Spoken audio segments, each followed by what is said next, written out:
Un dia de primer d'ESO. Soc Víctor Riera, primer d'ESO. Soc Aina Àries, de primer d'ESO. Ens podeu contar una mica què fareu avui, el dia de les matemàtiques? Sí. Farem diferents activitats amb el GeoGebra, que és un programa d'ordinador per fer formes geomètriques. Víctor, què més fareu?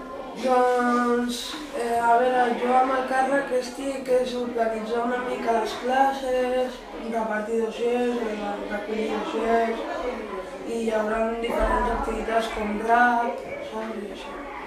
I el dossier, sabeu més o menys les activitats que teniu?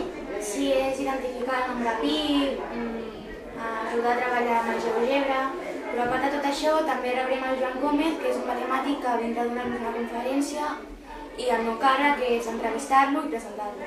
Molt bé. Heu estat molt de temps preparant aquesta jornada? Una setmaneta o dues, no? Què fèieu? Doncs preparar una explicació. Exacte. A l'aula també ens van mostrar una mica el que faríem, el programa. Us sembla que us ho passareu bé? Sí. Teniu il·lusió? Sí. Vinga, molt bé. És el primer any Sí. que ho fem, bueno, està bé. Ho feu els alumnes de primer? Esteu contents? Sí. Avui som els protes de l'institut. Molt bé. Vinga, d'acord, aleshores que vagi bé. Gràcies. Adéu. Adéu.